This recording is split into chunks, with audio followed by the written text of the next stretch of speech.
Hey guys, welcome back. Today we're going to do Klaus number 2 by Boom Studios by Grant Morrison and Dan Mora. And we pick up where we left off, so let's dive right in. So we see these two guards here, and it's now winter time and Yule is coming, also known as Christmas. And we see here the poster of the evil guy called Magnus that we see from the first issue. And what I've noticed not only in the first, but in this issue as well, that the people of Grimsvig, that's the town that they are in, or yeah, I believe it's a town, yeah, are not totally evil guys. They behave maybe like scumbags or sometimes evil, but there's a lot of people here that, they just follow orders, if you know what I mean. For instance, these guards here, they... One of them says, "I know it's treason, but I miss Yule time, the lights and the colors and everybody singing, toys." And then the other one says, I said, "We are lucky that we are inside of the wall, because outside of the wall there is wolves, and wolves are howling, and they are probably tearing some poor deer apart." And they appreciate the craftsmen of people that built the wall and the stones and then the whole town. And then we see Klaus here is on the roof. He has a snowball, and then he throws it. And as you can see, the ball is getting bigger and bigger and bigger. And and these two are talking about, there is one guy, and they don't know who it is, that there is there's something going on, and there are people seeing things, and they follow the Klaus, and they say, "Well, we lost two of our guards, and we don't know what's happening. And there's a guy with a wolf here," and they are a little bit, how do you say, they're feeling some unrest. Maybe that's the word.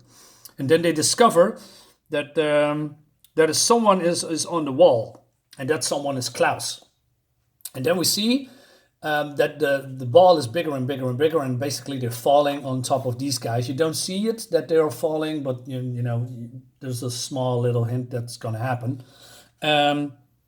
Klaus is jumping off, and we see again posters of the bad guy, but this is not a wanted poster, but this is a poster of Magnus from, "Hey, this is the ruler, and you should worship him." But why is Klaus actually here? Well, there's a reason. I'm going to show you that a little bit later. So the guards are, being alarmed now, and they're looking for Klaus. And this is what happens when the guards find one of the guards, and Klaus is mocking Magnus is here as well, and they sound the alarm.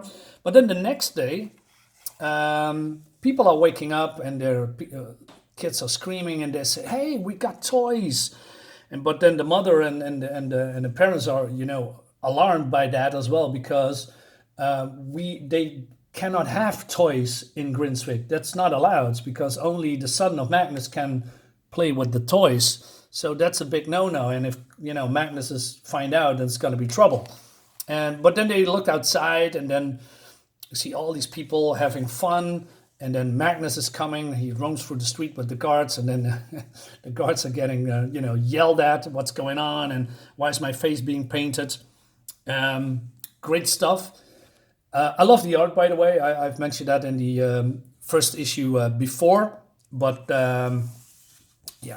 look at this. People are having fun, and I believe Klaus want to lift the spirits of Grimsvig, because it was dark and brooding, and he's more like a totalitarian rule is there going on with Magnus and his son, and etc. And so Magnus is on the streets, and then this woman says, "Hey, what about our children, Lord Magnus? We always want to give toys at Yule time. Please have mercy." And then Magnus says, with a creepy smile, says, "Well, Yule time is cancelled this year until the miners reach their quota. Until the king himself arrives in 3 days, time for the feast."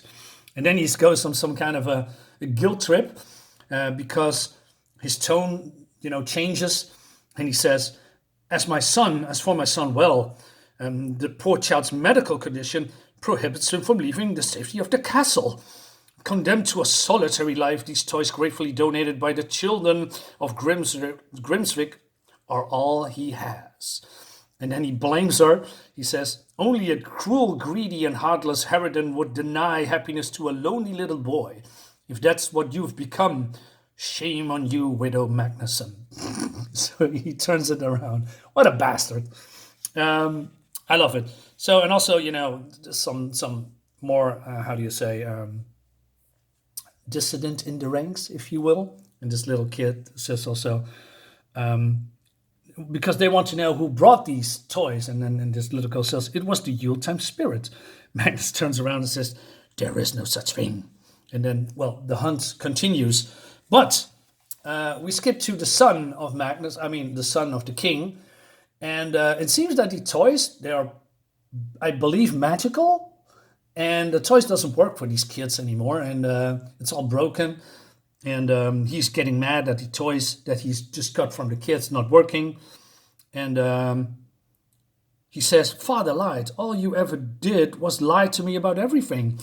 And he also says, and this is the interesting part, it's not fair. Why won't they fly for me? What is wrong with me? Now, okay, that's an interesting layer here. Because I thought this brat is, a snotty little brat, a spoiled brat, if you will. But there's something going on with this kid as well. But then the mother picks up this bird and then she goes really quickly to, I don't know, some kind of a place. And then she finds this as well and she says, Klaus. So, okay, another layer here. These two know each other. I'm not sure if they are family or maybe that she is a lover or a secret lover or maybe someone from the past that he knew. Very cool. So skipping to Klaus again, almost. Then the captain of the guard. That's how I call him because I don't know his real name. He is, from what I see in the first issue, he is basically a good guy and he's not very fond of the rule of tyranny that's going on in Grimsvig, and also not a big fan of Magnus himself. But he is, talking to his people that, calm down, and we have to search for this guy. And then there is this guy called Olaf. And Olaf getting attacked later by Klaus. And they're gonna have a fight. And the fight is, very cool. It's short. But Olaf shrugs his punch off like it's no big business. And he said, you're no ghost, but soon you will be. You walk straight into a trap. And then Klaus uses his whip to deal with him real quick. And then the guards find him in this kind of a state. Very funny. There's some light comedy in here. I appreciate the tone, the lighter tone. But this is also dangerous in real life. People can, how do you say, smothering themselves in here, don't get any air. And Magnus screams from... he said, he's basically Mr. Smithers from the Simpsons. And when he pushed the button on the wall and says, release the hounds. And then the hounds are coming. And the art, look at this, man. This looks great.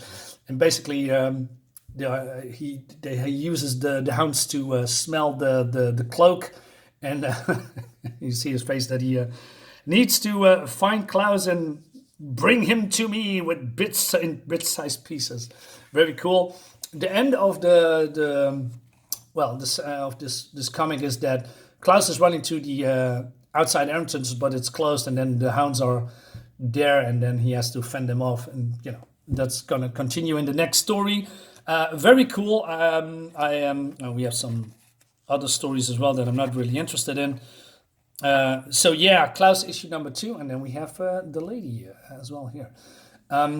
I believe this is an all ages book. You don't see any graphic violence or stabbing or maiming or blood or gouging, whatever. It's more lighthearted, and I think this is a book for everyone can enjoy, and it has some cartoony kind of vibe in it, but also some serious tone. So there's a nice mix in here for now.